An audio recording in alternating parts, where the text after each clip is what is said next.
This is Frankie Abbruzzino with The Scoop News. I was reading an interesting article today that was put out by the Herald, and it's basically about what you see up here at the top: power lines, infrastructure, grid, what can be done. It's amazing, though, when political leaders fall into this trap of being losing electric for a week, then it becomes a high priority.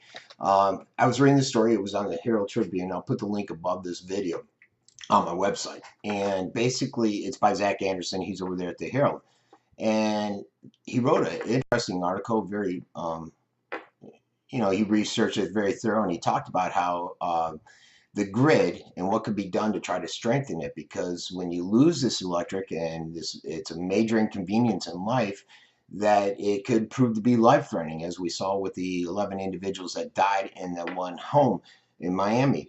Now you got voices like Paul Caragiullo, who's a county commissioner. He's actually the lead of the county this year, and he was without power for a week. So then you got that political influence that's saying, wait a second, something's not right here. Something needs to be done.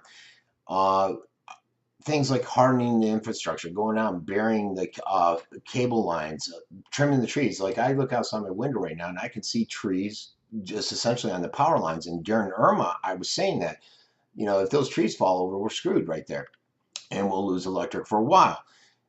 What they found is a lot of the newer developments, not a lot, well, the ones that are required by zoning are burying their lines, and they're not losing their grid.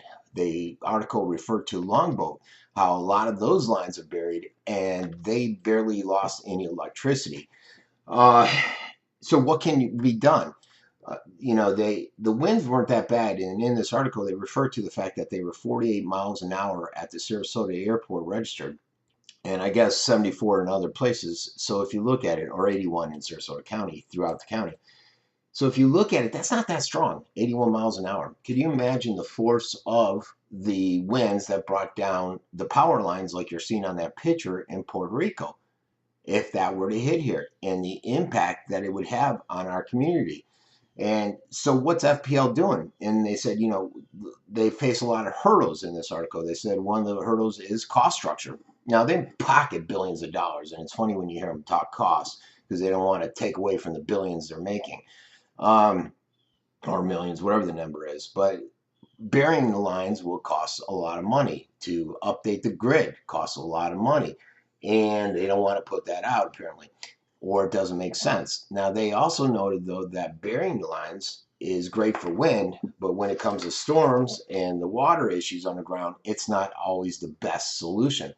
They said in terms of trying to cut trees and that, they run into a lot of issues when it comes to homeowners, not allowing them on the property or dealing with different issues there. I know FPL was out here they had a contractor a couple of months ago. I let them in because I don't want to lose electric if a storm comes. Now, those trees over there aren't in my property. They're not even my neighbors. I don't know whose they are.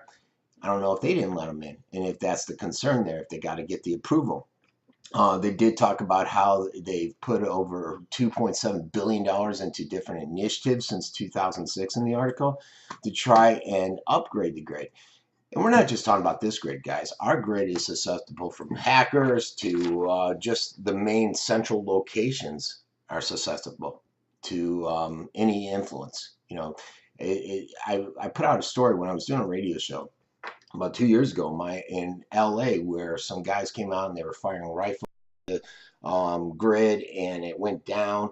It was an FBI reported. MSM stayed away from it. Not sure why. I could go out and look for it, and it's out there. And then a week later, they did this in Mexico. They were able to bring that down. 50,000 people went without electric.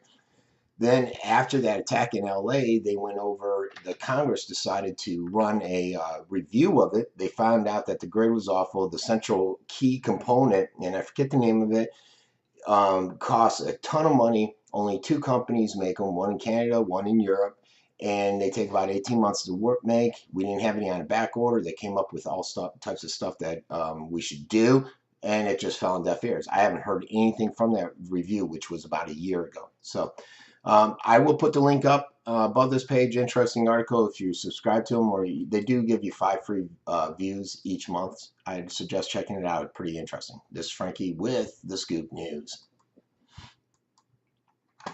And let's see if we can get click that.